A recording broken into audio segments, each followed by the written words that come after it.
Hello guys, आज हम explain करने वाले हैं एक बहुत ही अच्छी मूवी को जिसका नाम है गॉड्स ऑफ इजिप्ट। मूवी की शुरुआत में हमें बताया जाता है कि इतिहास शुरू होने से पहले मिस्र सभी जीवों का घर था, जहां देवता इंसानों के साथ राज करते थे। देवता इंसानों से साइज में काफी बड़े थे और इनकी रगों में खून के बजाय सोना दौड़ता था। मिस्र दो भाइयों में बटा हुआ था। एक थे ओसाइरिस, जिंदगी के देवता, जो नील नदी की सारी उपजाऊ जमीन के राजा थे, और दूसरा सेत, जो बंजर रेगिस्तान का राजा था, जहाँ इसे सिर्फ अकेलापन और कड़वाहट मिली। आज ओसाइरिस के बेटे होरिस की ताजपोशी का दिन है। तभी हम बेक को देखते हैं, जो कि एक माहिर चोर है, लेकिन ये जाया से बहुत प्यार करता है और उसके लिए एक सूट भी चुरा कर लाता है। आज ये दोनों होरिस की ताजपोशी में जाएंगे। इसके बाद हम होरिस को देखते हैं, जो हवाओं का देवता है और साइज में इंसानों से काफी बड़ा है। इसके बाद हम हथौर को देखते हैं, जो होरिस से प्यार करती है। इसके बाद होरिस 42 सितारों के कड़े के बारे में बताता है, एक बेशकीमती खजाना जो मिस्र ने इससे पहले कभी नहीं देखा था।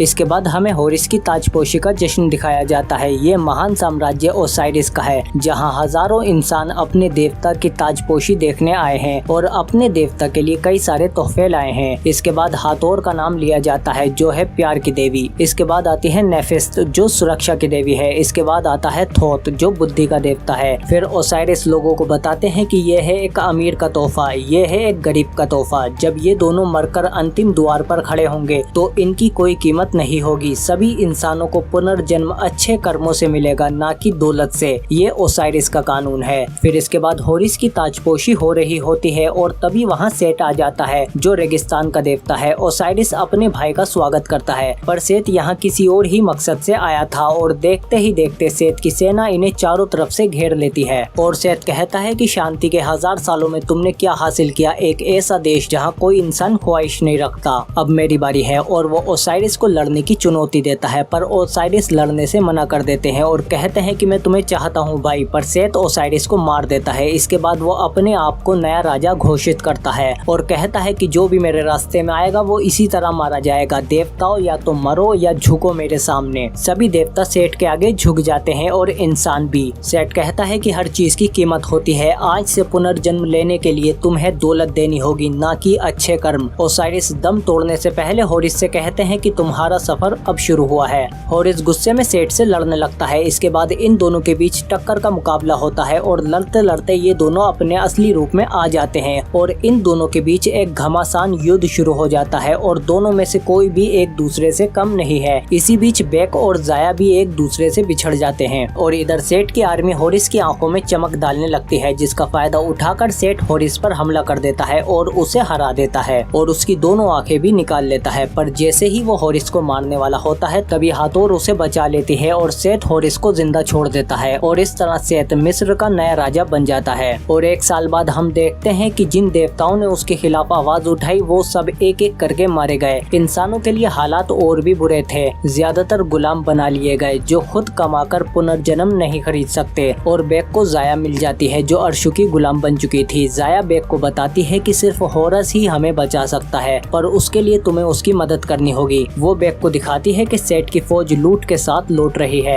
आज रात खजाना खुला रहेगा, अंदर घुसने का यही मौका है। सुना है कि होरस की आंखें भी वहीं रखी हैं, जिन्हें तुम्हें वहां से चुराना होगा। फिर वो बेक को तिजोरी का नक्शा दिखाती है। तभी बेक सेठ के पिरामिड का भी नक्शा देख लेता है। बाद हम देखते हैं कि सेठ ने अर्शु से एक बहुत ऊंची मीनार बनवाई है और फिर रात में बेक भी सेठ की तिजोरी में घुस जाता है। वहाँ मौजूद 2 जालों को तो वो पार कर लेता है, लेकिन यहाँ तीसरा पुल भी है जो नक्शे में नहीं था। पर बेक उसे भी पार कर लेता है, लेकिन यहाँ सिर्फ एक ही आंख है, जिसे लेते हुए वो नीचे गिर जाता है। बिच्छू उसके पास आते हैं, पर बेक होरस की आंख की रोशनी से उन्हें भगा देता है और फिर वो जाया के पास आ जाता है। लेकिन अर्शु को इसके बारे में पता चल जाता है। वो इन्हें पकड़वाता है, पर बेक फिर से होरस की तेज रोशनी का इस्तेमाल करके वहाँ से भाग जाता है और भागते हुए अर्शु जाया को तीर मार देता है। इसके बाद ये दोनों होरस के मंदिर आ जाते हैं, जहाँ बेक होरस को उसकी आंख महसूस कराता है और उससे कहता है कि आंख जब दूंगा जब तुम जाया को जिंदा कर दोगे। होरस मान जाता है, लेकिन सारी कोशिश करने के बाद भी वो जाया को नहीं बचा पाता, क्योंकि वो मृत्यु लोक में जा चुकी है। फिर होरस न्यूबिस को बुलाता है, जो जाया को अपने साथ ले जाने लगता है। बेक कहता है कि मरने से पहले वो गुलाम थी, इसीलिए वो पुनर्जन्म नहीं पा सकेगी, क्योंकि सेठ के नए कानून के मुताबिक पुनर्जन्म के लिए सोना देना होगा।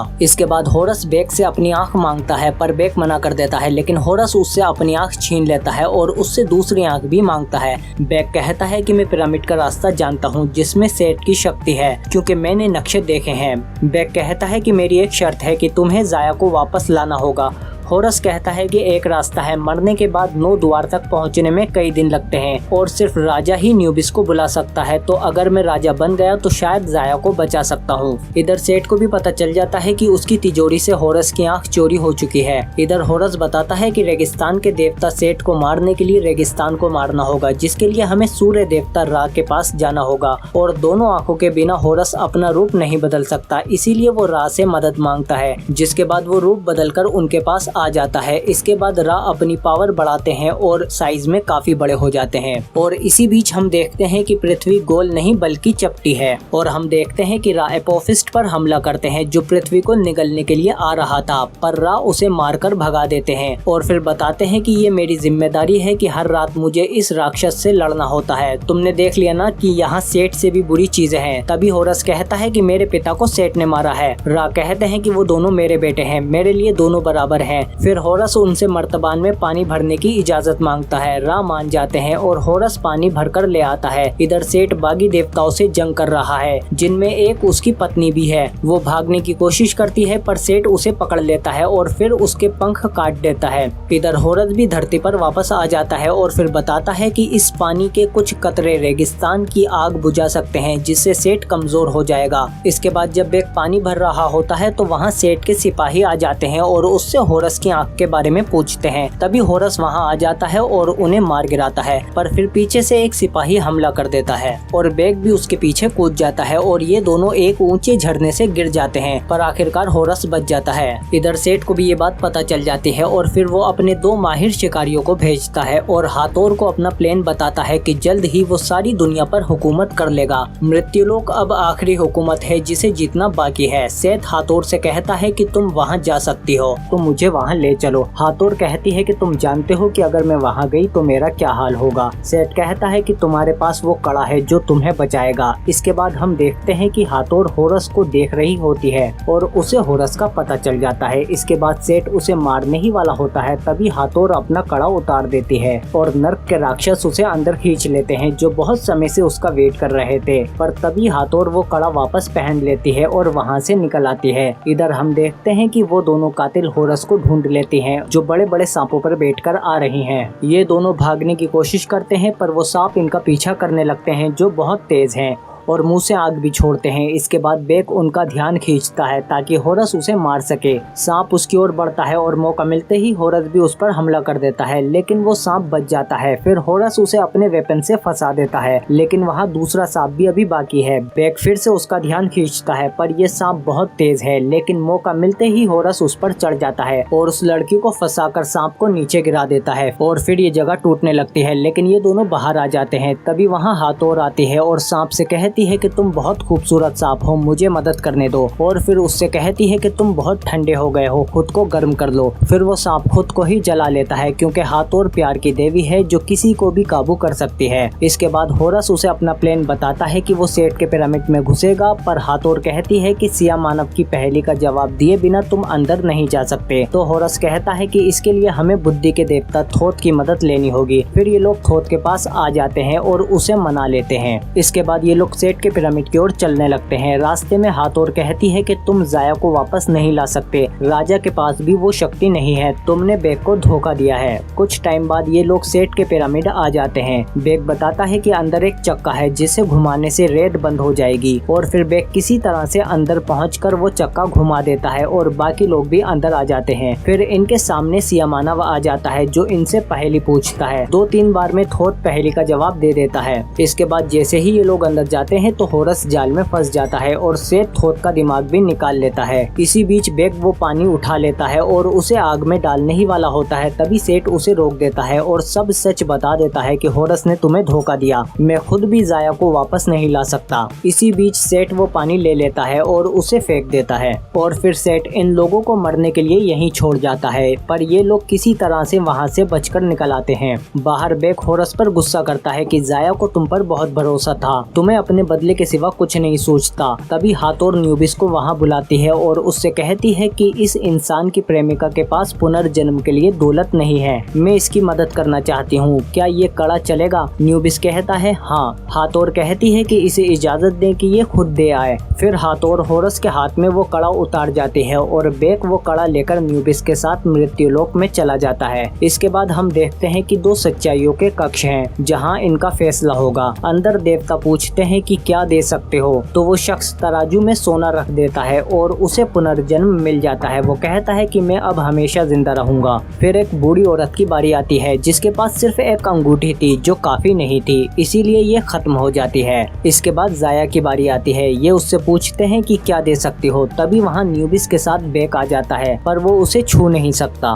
इधर हम देखते हैं कि सेत ने जिन देवताओं को मारा है एक एक करके वो उनके हिस्से अपने अंदर जोड़ रहा है, जैसे उसकी बीवी के पंख, थोथ का दिमाग, ओसाइरिस का दिल और होरस की आंख। अब सेट बहुत ताकतवर हो चुका है और वो अब रा के पास आ जाता है और बताता है कि मैं मरना नहीं चाहता, हमेशा जीना चाहता हूँ। रा कहते हैं कि इसके लिए तुम्हें निगलना होगा खुद पुनर्जन्म को। रा कहते हैं कि तुम पूरी दुनिया को तबाह कर दोगे, पर सेट अब बहुत ताकतवर हो चुका है, वो रा को भी मार देता है। इधर बेक कहता है कि इससे तुम पुनर्जन्म वापस पा सकती हो। तभी वहाँ धमाका होता है। न्यूबिस बताता है कि द्वार तोड़ दिया गया है, अंधकार फैलेगा, एपोफिस दुनिया को मिटा देगा। न्यूबिस उसे रोकता है और कहता है कि मैं इसे ज्यादा देर तक नहीं रोक सकता, हवाओं के देवता को जल्द ही कुछ करना होगा। इधर होरस भी समझ जाता है कि सेट ने रा को भी हरा दिया है। तभी वहाँ बेक भी आ जाता है और फिर ये दोनों सेट की ओर बढ़ते हैं। इधर सेट एपोफिस को बुलाता है जो नील नदी को निगलने लगता है। होरस बताता है कि एपोफिस के जरिए सेट सभी जीवों को मिटाना चाहता है। एपोफिस को सिर्फ रा रोक सकते हैं जो अभी भी मरे नहीं हैं, पर उसके लिए उन्हें अपना भाला चाहिए जो सेट के पास है। इसके बाद ये सेट तक पहुंचने की कोशिश करते हैं और होरस उस पर हमला करने वाला होता है, पर तभी सेट उसे देख लेता है और उसे मारने लगता है और आखिरकार फिर से वो होरस पर भारी पड़ जाता है। पर तभी वहाँ बेक आ जाता है। सेट कहता है कि तुम अब मुसीबत बनते जा रहे हो और वो उसे पकड़ लेता है, पर बेक होरस की आंख निकाल लेता है। सेट उसे दूर फेंक देता है और नीचे गिरते वक्त वो होरस की आंख फेंक कर दे देता है। अब होरस को आंख और बेक में से किसी एक को चुनना था,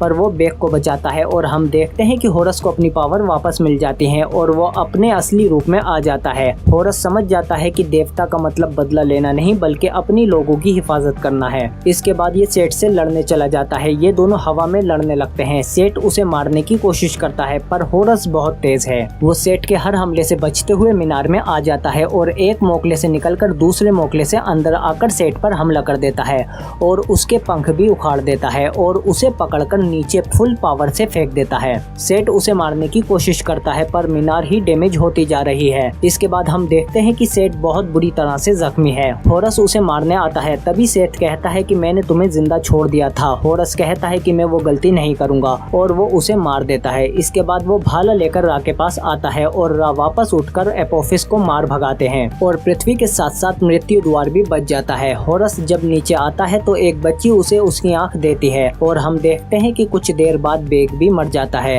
होरस उसे अपने मंदिर लाता है जहाँ जाया की बॉडी भी थी। तभी वहाँ रा आते हैं और होरस से कहते हैं कि तुम्हें जो चाहिए मांग लो। होरस कहता है कि मुझे अपने लिए कुछ नहीं चाहिए, बस आप इन दोनों को जिंदा कर दो। रा मान जाते हैं और इन्हें जिंदा कर देते हैं। इसके बाद होरस मिस्र का राजा बनता है और ऐलान करता है कि आज के बाद पुनर्जन्म हासिल किया जाएगा अच्छे कामों से, ना कि दौलत से। होरस बेक को अपना सलाहकार बना लेता है और बेक उसे हाथोर का कड़ा वापस देता है क्योंकि इसकी जरूरत ही नहीं पड़ी और फिर होरस हाथोर को ढूंढने निकल जाता है और ये मूवी यहीं खत्म हो जाती है। आप कमेंट करके बताओ कि ये मूवी कैसी लगी आपको। अगर वीडियो अच्छी लगी तो लाइक करो इसे और सब्सक्राइब करो हमारे चैनल को, बेल आइकन दबा के नोटिफिकेशन ऑल पे भी क्लिक करो ताकि और भी अच्छी वीडियो मिलते रहे तुमको।